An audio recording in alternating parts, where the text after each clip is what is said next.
Que Dios me ayude para esta reflexión que quiero compartir con ustedes.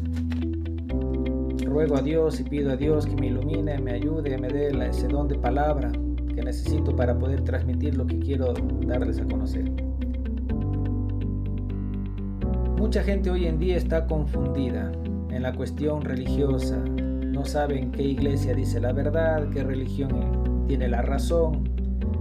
Mucha gente ya se ha dado cuenta de que hay sectas, que hay grupos, que hay comunidades cristianas, que hay iglesias que unas enseñan una cosa y otras enseñan otra cosa totalmente distinta. Hay muchas iglesias que se contradicen, muchas sectas que se contradicen, muchas religiones que se contradicen. Unas dicen una cosa y otras dicen otras. Unas afirman una cosa, las otras las niegan. Un ejemplo sencillo. La Iglesia Católica dice, por ejemplo, María es virgen. Hay sectas que dicen, no, María no es virgen. Otros dicen, bueno, María fue virgen hasta que dio a luz a Jesús. Después ya tuvo un par de hijos más. Hay sectas que incluso le dan hasta 7, 8, 9 hijos a María. Y mucha gente, este es solo un ejemplo nomás.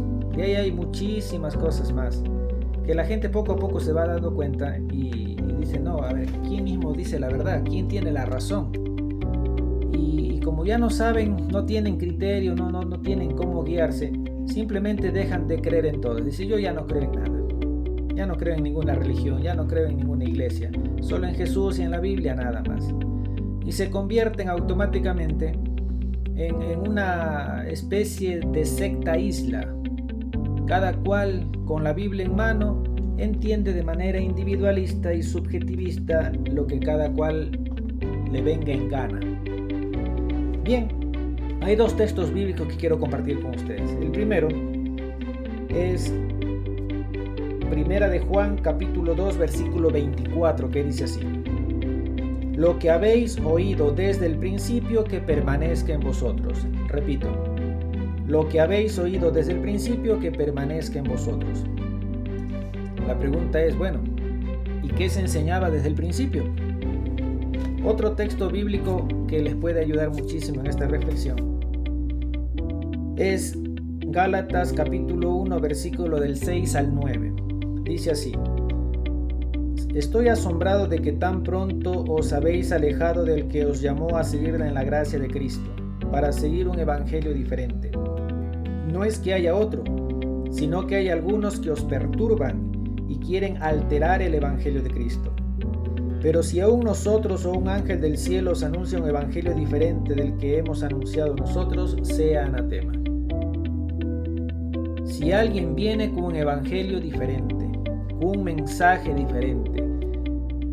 Ahora hay muchas sectas y muchas religiones que cambian el sentido del evangelio. Dan un sentido diferente a las palabras de Dios.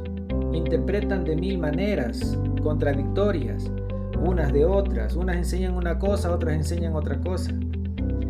Y la pregunta que nos hacemos y que deberíamos hacernos es, bueno, ¿y qué se enseñaba desde el principio?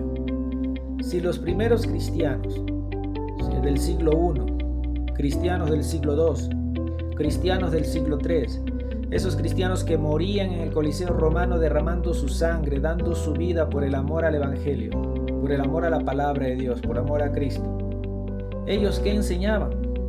¿Qué culto tenían? ¿Qué predicaban? ¿Qué mensaje habían recibido? Existen históricamente documentos de los primeros cristianos.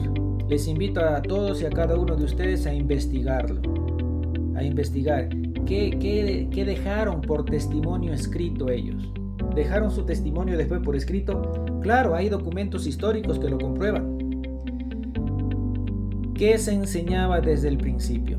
Hermanos, que Dios nos ayude a cada uno de nosotros, especialmente a personas que no son católicos, que están viendo este video, que se pongan a reflexionar este puntito, que es trascendental, sumamente importante, porque al ponerse a reflexionar esto, habrán muchas cosas que yo creo como cristiano, pero que en realidad los primeros cristianos nunca enseñaron.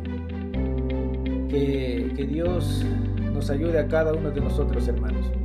Rezo por ustedes, oro por ustedes, que este video les ayude y también rezarán por mí. Rezarán por sus sacerdotes, rezarán por su párroco. Y los que no son cristianos rezarán también, harán oración por su pastor, para que Dios le guíe y le ayude y pueda, según el Espíritu Santo, encontrar la verdad plena y guiar a todo el pueblo de Dios hacia esa verdad.